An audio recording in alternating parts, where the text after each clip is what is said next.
गुरुदेव प्रणाम। और आपका कोटि कोटि कोटि कोटि प्रणाम, जो कि आपने मुझे इस ग्रुप में जोड़ा। मैं आपकी विधि पिछले 3 महीने से कर रहा हूँ और देख रहा था कि मैं आपसे किसी तरह से जुड़ सकूं, और आपने मुझे इस ग्रुप में जोड़ा। इसका आपको बहुत बहुत बहुत बहुत धन्यवाद। गुरुदेव, मेरा एक प्रश्न है। गुरुदेव, ऐसे साधक जो ब्लैक मैजिक से परेशान हैं और लगातार उनको परेशानियां हो रही हैं उस पे, और जिनके कारण भी ब्लैक मैजिक है और वो लोग लगातार उन पे अटैक कर रहे हैं, ऐसे लोग अगर वो परमात्मा को पाने के इच्छुक हैं, तो क्या वो इन चीजों के साथ साधना करते हुए गुरु से जुड़कर परमात्मा को प्राप्त कर सकते हैं क्या? अगर वो परमात्मा को प्राप्त कर सकते हैं तो उनकी गति कैसी रहेगी? गति उनकी स्लो हो जाएगी। और अगर ऐसे साधक जिनकी गति स्लो हो गई है, इस कारण वो अपनी गति को कैसे बढ़ाएं और कैसे जल्द से जल्द परमात्मा को प्राप्त करें? उनको फर्क नहीं पड़ता, उनके ऊपर कुछ भी ब्लैक मैजिक करवाया जाए या कुछ भी हो उनके ऊपर, उनको उस बात की चिंता नहीं है। बस ऐसे लोग जो परमात्मा को प्राप्त करना चाहते हैं, तो क्या वो कर सकते हैं? आप कृपया इसका उत्तर जरूर दें गुरुदेव। प्रणाम आपको।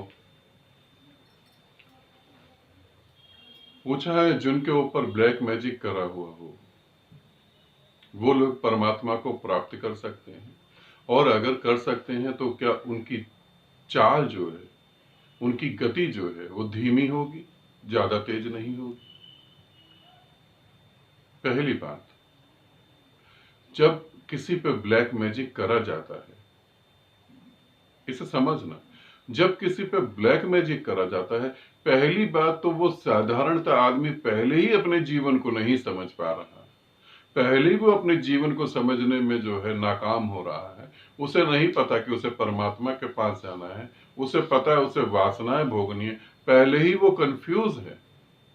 अब उसके ऊपर तुम ब्लैक मैजिक भी कर देते हो तो वो और कंफ्यूज हो गया।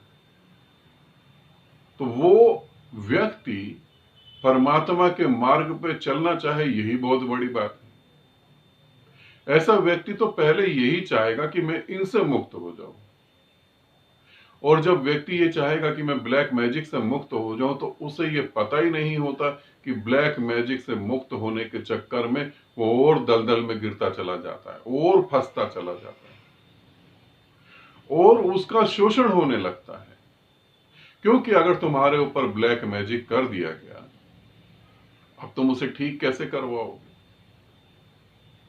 करना और ठीक करवाना, इनके नाम पे तो इतना बड़ा ढोंग चल रहा है। बहुत सारी स्त्रियों का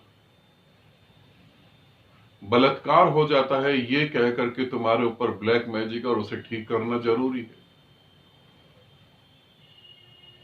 और उनको ये पता ही नहीं होता कि क्या हो रहा है। उनको बता दिया जाता है ये करोगे तो घर ठीक हो जाएगा, ये करोगे तो घर नहीं ठीक होगा।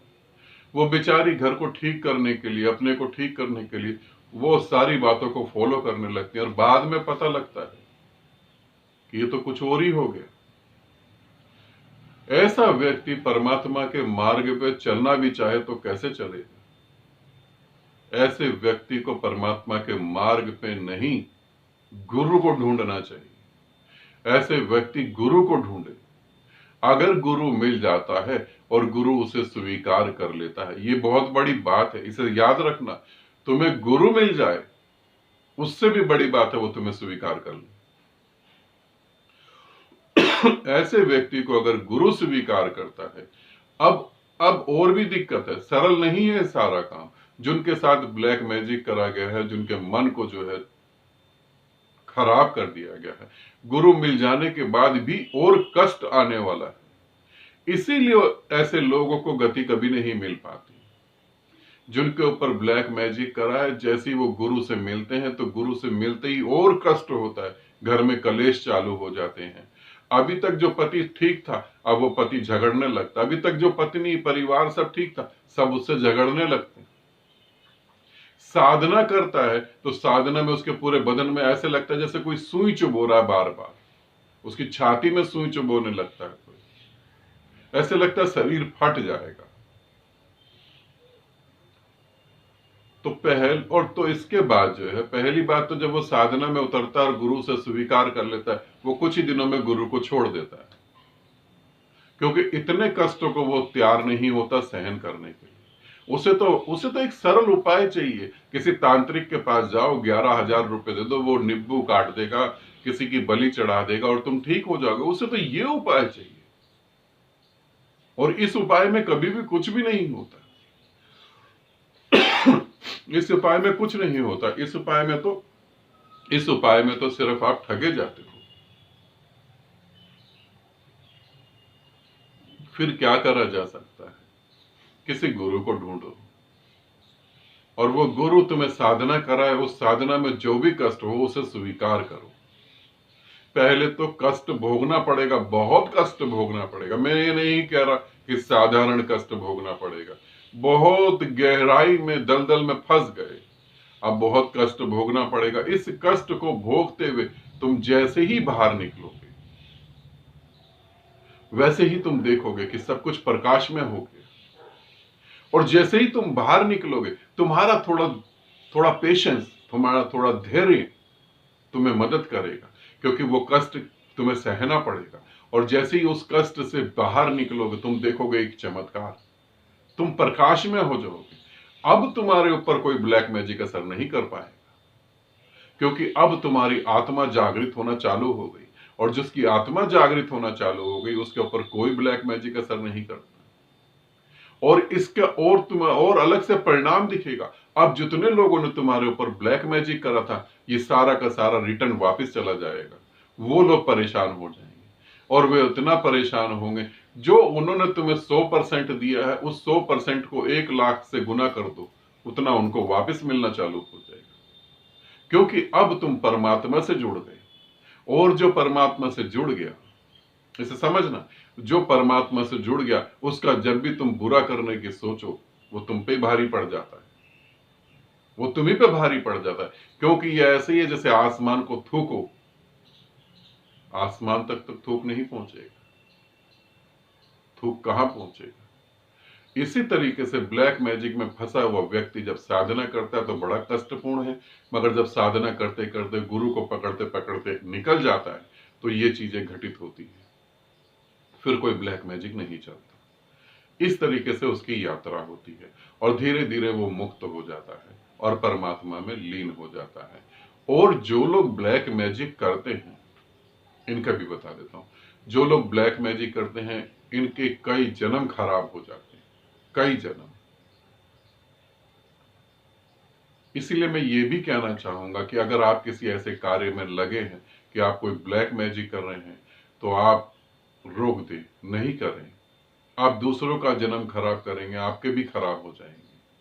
और यहां मैं ये नहीं कह रहा कि आपने जाने अनजाने कर दिया तो कोई बात नहीं, गलती हो गई ना, गलती नहीं।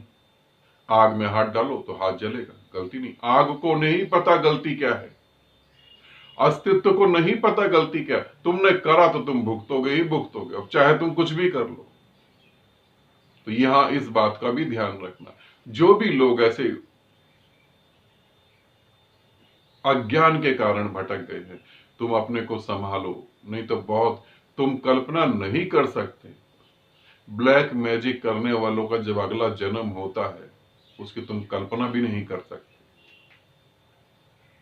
कितना नरक सहना पड़ता है। हिंदू धर्म में या किसी भी धर्म में जो नरक की बात करी है, वो तो कुछ भी नहीं है ऐसे लोगों के लिए, वो कुछ भी नहीं है, वो तो मजाक भर भी नहीं। उनको जो सहना पड़ता है, और ये चक्र ऐसा चलता है, चलता ही चला जाता है, चलता ही चला जाता है, रुकता नहीं। तुम किसी चक्र को चला दो तो उसका रुकना बड़ा मुश्किल है। तो ध्यान रखो, तुम्हारा जन्म किसी के जन्म को खराब करने के लिए नहीं हुआ। सिद्धियों में मत भटको, सिद्धियां मन की हैं। सिद्धियों में भटकोगे, वो तुम्हारी छाती पे चढ़ के बैठ जाएंगे, तुम्हारा गला दबा देंगे, तुम पागल हो जाओगे। ये जन्म तुम्हारा कीमती है, तुम परमात्मा से एक होने के लिए इस पृथ्वी पर आए हो। वो करो, दूसरों को भी जीने दो और खुद को भी, अपने जीवन को स्वर्ग में बनाओ, दूसरों को भी स्वर्ग में बनाने की मदद करो। आनंदित रहो, सदा खुश रहो। बहुत बहुत प्रेम आप सभी।